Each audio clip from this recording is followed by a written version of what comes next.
Hello, bonjour everybody. Welcome to my channel. Thank you for watching my video. This is the StuG late from Flames of War. It's a kit that comes with 5 StuG inside. You can build 2 variants of the StuG, and I decided to build only the StuG with the 7.5 instinct howitzer gun.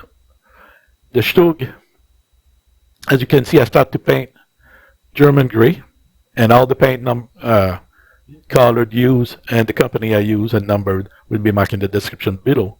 So when that's all done, I went and paint the entire vehicle dark green.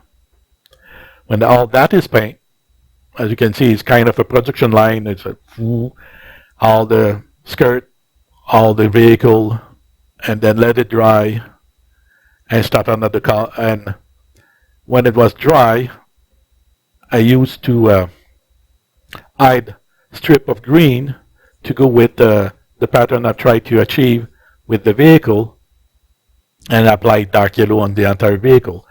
I still have some difficulty with my dark yellow. It's a bit too thick application. I applied too much on it, but it's pretty close to achieve what I was looking for. When that's done, I decide to paint all the road wheel first. That way, when I put the paint on the track, if I paint too much black on the road wheel, or not really black, it is tire black, something like that. But like I said, the description will be marked. It will hide those over the line, if we can say painting. So if we talk about the StuG a bit, let's do that. The StuG 3, they built there during the entire war were 9,400. The StuG of J, this one, with the 7.5 and the skirt, start in December 1942, all the way to the end of the war, April 1945. And it was the vehicle, and that particular version, the most built by the German army during the entire war. Just the StuG by itself, they built over 8,400 vehicles.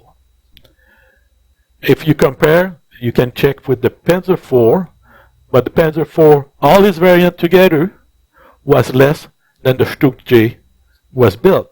So it was as much as the tank Panzer IV was the backbone of the German army, the StuG 3, and particularly the StuG was everything for the German army. The most built, you can see it everywhere on the battlefield, from the beginning of the war to the end of the war. And even after the war, some country used the StuG in their army all the way late to 1967. But back to the StuG 3 here that I'm building, as we paint the tools and the wood and everything on the vehicle, the StuG is and was under the command of the artillery.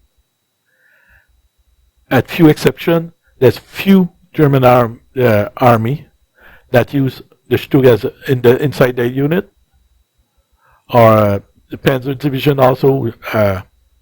Few SS Panzer Division have StuG unit inside there, but otherwise, it was under the command of the artillery command, and the number on the vehicle was usually a 2-digit number, and they use a 2-digit number in the artillery all the way to the end of the war, at few exceptions, because in 1944, the High Command, German High Command, decided that there's too many variants in numbering, and we're going to standardize, and they asked that all the vehicles use a 3-digit number on it. So the StuG in 1944, you can see some unit with the 3 numbers on it, but all the way in 42, 43, they use a 2-digit, the same way as the artillery vehicle use a 2-digit number on it.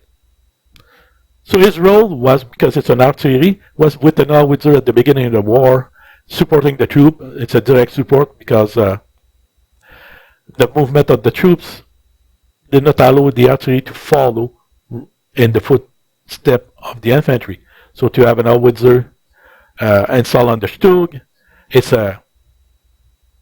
directly with the infantry. They move with the infantry and they stay close to the infantry. That was perfect for the German idea of movement. The infantry can move.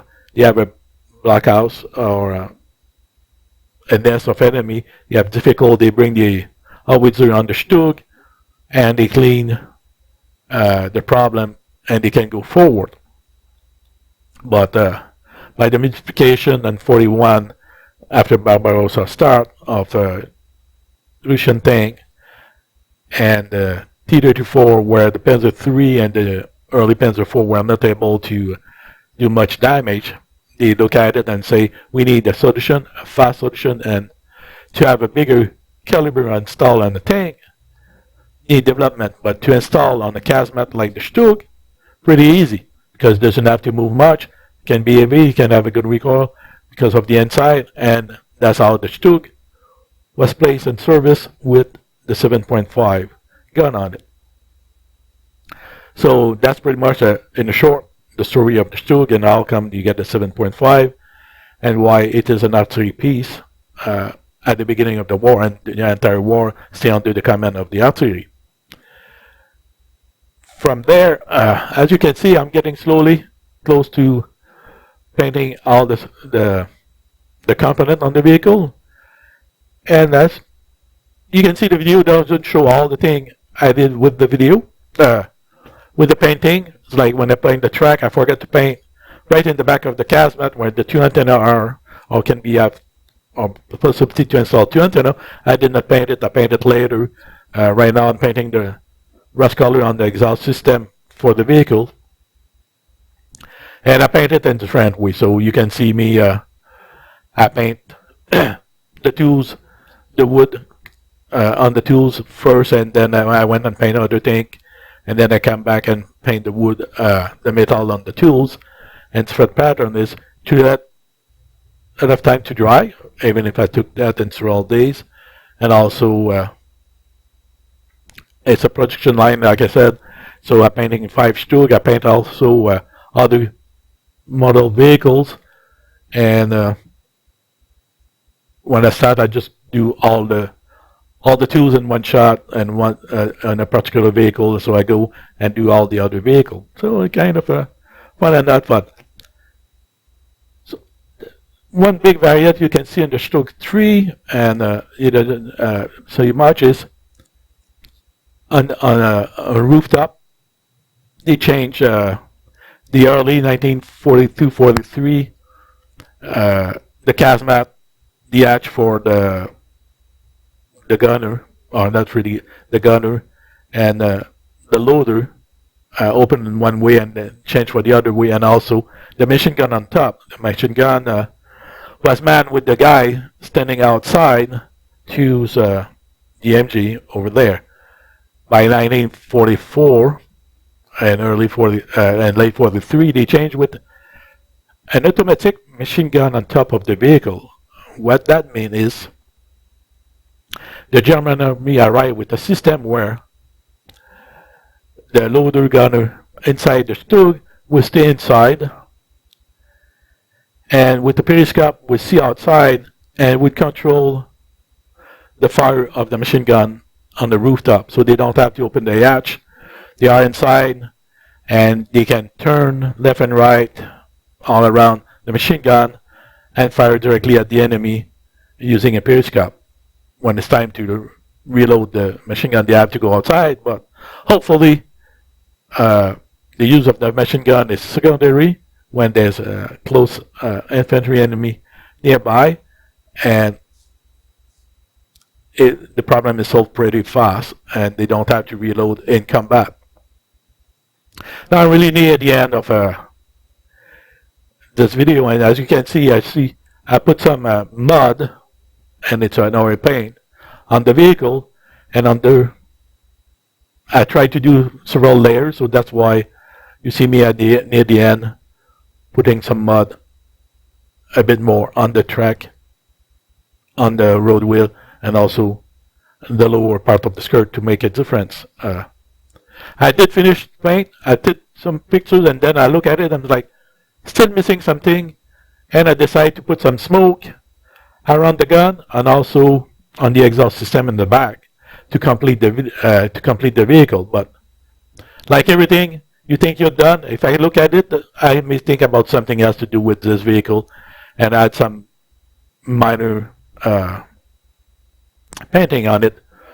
But anyway, that will complete it. I hope you enjoyed this video. You got an idea. It doesn't have to be so difficult. It's pretty easy to build, pretty easy to paint. And all variants are open because the German army, it was a personal feeling how to paint and what kind of design to put on the camouflage. So thank you for watching. See you soon with another vehicle. Thank you. Bye-bye.